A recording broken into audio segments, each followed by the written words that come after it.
legislative.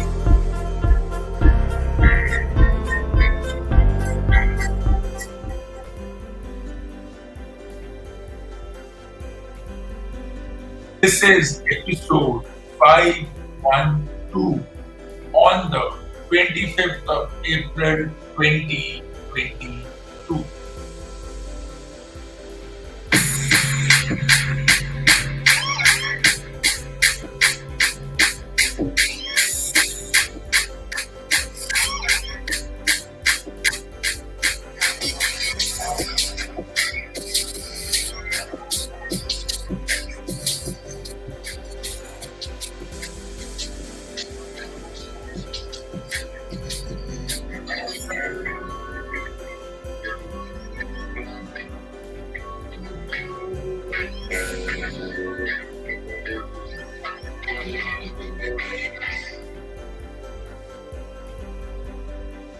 Indian T20 national domestic competition has reached a very interesting stage. Bombay's bad luck continues, means they have lost 8 out of 8 matches, but who cares? And their chances of reaching the semi-finals are now 0. On the other hand, Bangalore was bowled out for 68, and teams like Hyderabad, Rajasthan, Lucknow and Gujarat have positioned themselves in the top 4, with Delhi and Calcutta looking to upset the apple cart of a few teams. Though Calcutta is losing momentum by losing a few matches, which means the remaining 8 matches they have to win at least 6 out of the remaining 6 matches if they have any chance of reaching the semi-finals and the finals. Or what does that mean? It may mean that with Lucknow and Gujarat just 1 foot away from reaching the semi-finals, from sealing the semi-final spots, might just become the number 1 contenders for winning this particular competition, though a few other teams may have other plans like Rajasthan, Hyderabad and Bangalore. Which then brings the question, should a toss in a sport be replaced by arm wrestling? Toss is the most unskilled thing a sports athlete does before a match. It's pure luck. You don't know which side the coin will fall. Will it be heads? Will it be tails? And it's not equal. Though right now win the toss, bowl first is just something that happens mechanically. Should the toss be replaced by arm wrestling, at least there will be some equalizer in this particular situation. We know who has a greater chance. You win the arm wrestling contest, then you decide I want to bat first or bowl first, or replace the toss by bat flip. An idea which is being carried out in other domestic competitions. Which also means that cricket, should sports athlete be ruthless and aggressive and unrelenting? I think yes. For me, ruthless aggression should be the mantra for all athletes. If the target is to win competitions and gold medals, because that's the only way they will impress the pseudo experts, the pseudo media and the PED media, then they have to be ruthless. Which means if they have to cross the line, which doesn't please the pseudo experts and other so-called experts who don't deserve to be called experts in any context, then I think sports athletes should be ruthless and aggressive and unrelenting. Which then brings a very interesting question. For decades we have called cricket a gentle game. Let me tell you, cricket is not a gentle game. Alright? It cannot be a gentle game because the mission, the goal for the teams is to win a competition, which means they have to do everything to do that. They have to do everything by hook or crook to win the particular competition. So if there's a bit of shoving and pushing, I think it's acceptable. I think it doesn't affect the spirit of the game. There is no spirit of the game. There may be alcohol of the game, but there is no spirit upholding the spirit of the game in any game, but particularly in this game, because it's a myth. It's not a gentle game. If you have to win, then you have to do things which may not please individuals who think they have a right to say what is wrong or what is right. Of course, we presume that cricket has nice guys. We look at a particular region of the world and say they are a bunch of nice guys, they smile, they talk in a very polite manner and in a manner which is acceptable, because we have created this atmosphere of nice guys. There are no nice guys. This is a myth. This is just a myth. There are no nice guys in sports. Just because they smile in front of the camera or because they hug each other and they shake hands, well, that's something they have to do because you are on camera. But inside, the only focus is to win a particular competition. If they lose a match, alright, you lose, but make sure that you do everything you can to win the match. If that means crossing the line, being aggressive, being physically aggressive, fine, there's nothing wrong in that. You have to accept the fact that sports is about being physically aggressive. You cannot be, okay, I'm a nice person, I will stay back. Which then brings the incident of the Delhi Rajasthan match in which no ball was not given, which led to certain incidents which I think in the overall context were not wrong. They have happened before, they will continue to happen. So what happened in that particular match, where after the umpires who also wanted to uphold the laws did not give a no ball, because no balls are checked only if a batter gets out, or they check the front foot no ball if the batter gets out. So those are the loopholes in the law which can be exploited, which are being exploited by the umpires and other match officials, which is fine. You always have to exploit loopholes. It's acceptable. But what happened after that, everybody had a different opinion. So, ironically, everybody's opinion was what the Delhi team did in stopping the game, in gesticulating, and in sending the coach to the field to question the umpire's decision. I think it wasn't wrong.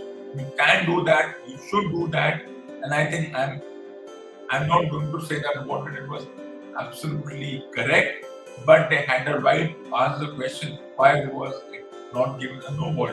One could question that the batter who hit 3 sixes, he lost his momentum and his mind was also scrambled because of the break in play, and then there were moments when players nearly came to blows. They should have come to blows. I wouldn't have minded that. Yes, this is not the kind of sport. You have combat sports, you have wrestling, you have boxing, there is mixed martial arts, where the coming to blows is acceptable. Maybe in ice hockey it's acceptable. Sometimes it's acceptable in football. But let me tell you, cricket is not a gentle game. Athletes have to be ruthless and aggressive if they have to not only survive, win the competition, and if things go against them, can they protest? Yes. Can they recall the batter? Yes, they can. They're also exploiting this loophole. Though the way it was handled, I think, of course, the captain of the Delhi team is still a kid at 24 and a half. And the coaches who were present, the head coach was not present because he was infected and he had to stay in a hotel room for the whole quarantine rules, which I don't agree with, but they are there, so we have to go with that. So let's not go into that. So we didn't have a mature head, an experienced coach. We had a couple of amateur coaches, and the coaches who have been appointed, they have no experience in handling the situation. So the captain had to do something. Ideally, the coach should have come to the captain and said, calm down, we'll do something, we'll talk to the umpires in a manner which is certainly acceptable and within the laws and not exactly exploiting the loopholes of the particular sport. But the coaches were inexperienced, amateur. All the three coaches, I won't take their name because it really doesn't matter. The head coach is also that aggressive kind of a player, or was aggressive in his playing days. So I don't know what would have happened if that person was able to have at least told the captain to calm down, at least pour cold water him to calm the simmering head because of the controversial no ball should have been called, should have not been called. But he was not there, that's the truth. And those who were there, they could not handle the situation. When the captain sent one of the coaches to the field, the coach had said, no, let's not do that. Let's talk after the game. Let the game happen. If we lose, it's fine, because we had anyways given the team 220 runs plus. We were never going to chase 220 runs anyways. It was never going to happen. Of course, with no ball coming into play and allowing the team to get to 220 runs, all came to a boiling point. But the coaches should have handled it better. Knowing that you have a 24-and-a-half-year-old captain from a certain part of the country which is always simmering because of the heat and it's always at a boiling point, that particular state in the northern part of the country. In fact, all the states in the northern part of the country are always at boiling point. I don't know about other states, but I talk about the 4 or 5 states in the northern part of the country which is always at boiling point, and they are aggressive. He is also a byproduct of that aggression, so it's not his fault. But what about the coaches? They are supposed to handle the situation. They couldn't do anything. You're giving it to a kid. He has experience of 30, 40 matches, which is fair enough. That's how the sport works, but it should have been handled in a more mature manner, because then what happens? He's not able to control the situation, and whatever the gesticulation was, players are fined, coach is suspended. That was always going to happen. So I think what happened, the coach going into the field was not exactly wrong, but the coach not able to handle the particular player could have been dealt in a more mature manner, and that's the most important thing in this situation. But let's get back to how the matches have gone so far. So for Bombay, the luck is running out. They have lost 8 matches. So they're definitely not in this competition. They are done. Then comes the question, will this affect the performance of these players at the international level? No. That's why I don't like when the amount a player is contracted for is revealed, because then we always make fun of that. We always get that thing in question. So if a certain player was bought for a huge amount and that player is not performing up to the expected levels in relation to that amount he was contracted for, then the player will always be made fun of. I think the price or the contract a player is bought for or contracted for, I won't use the term bought for because it's insulting, it's contracted for, should never be revealed, should always be a closed secret. You should never reveal the amount, because if a player is unable to perform or unable to perform as per expectation of pseudo media and PEV media and pseudo experts and those who love blabbering their mouth that look, this player was bought for such a huge amount. I didn't even earn this in my 20 years of playing the sport. So there's a lot of jealousy happening.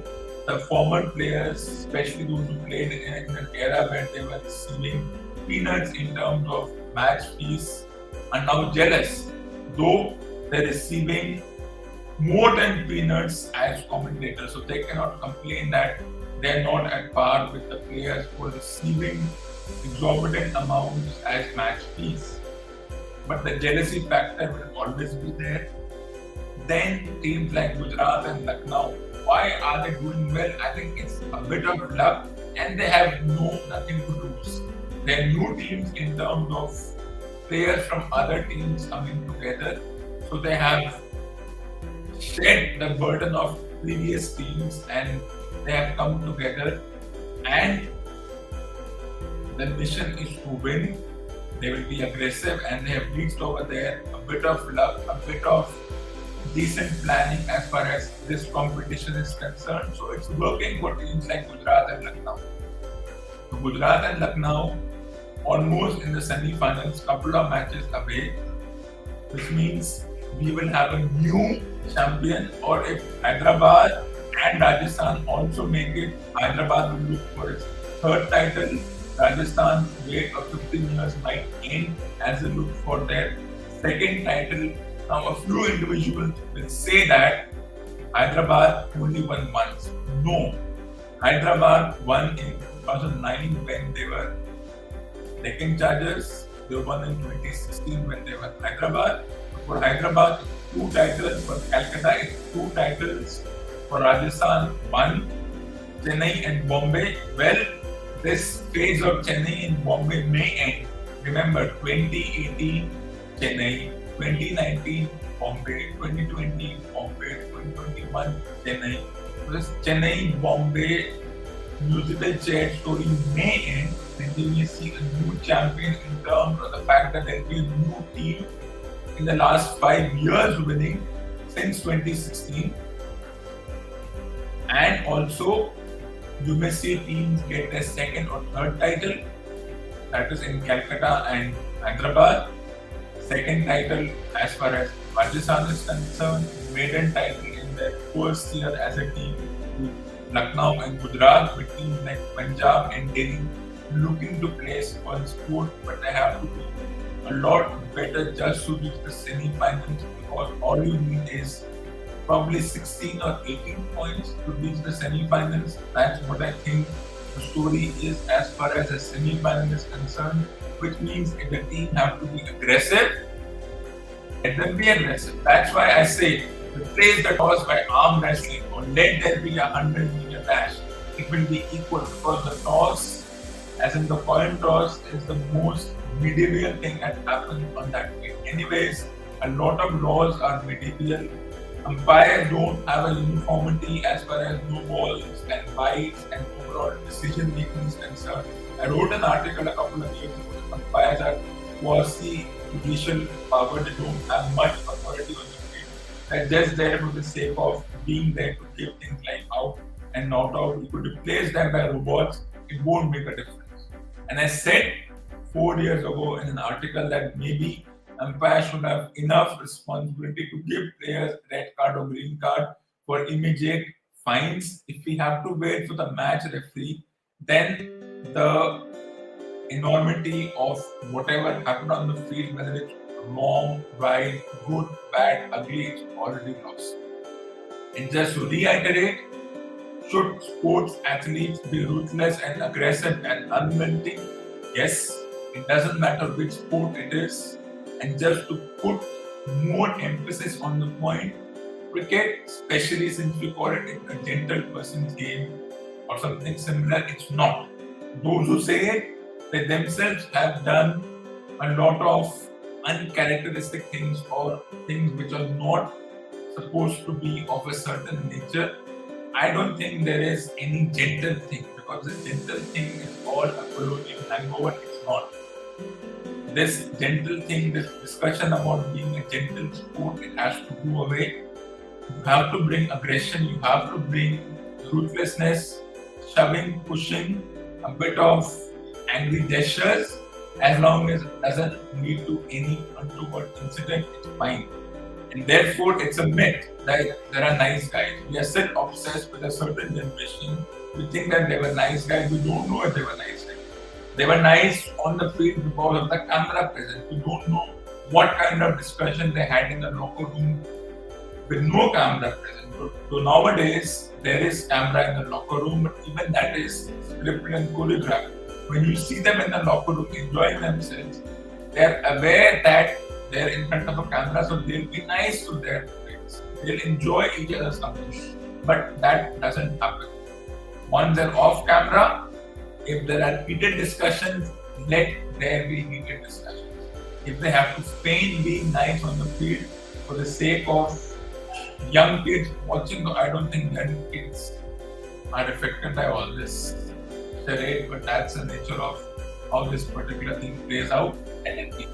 So there is no nicety. Should athletes be ruthless? Yes. And what will happen in the Indian national T20 domestic competition?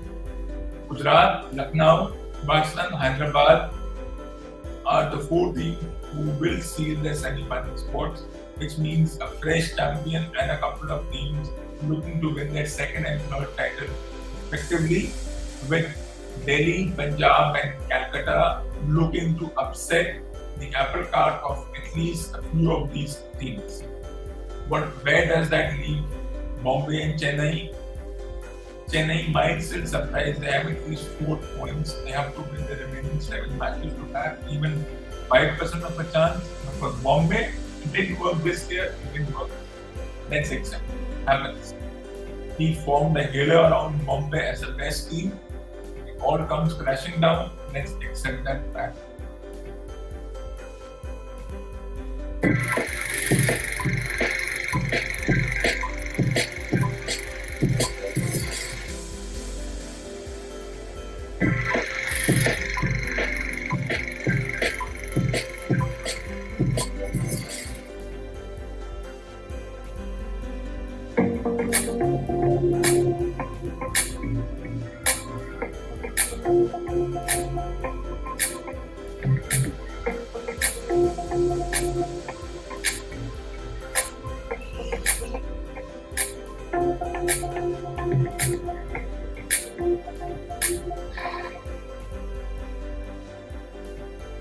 So this ends episode number 512 on the 25th of April 2022.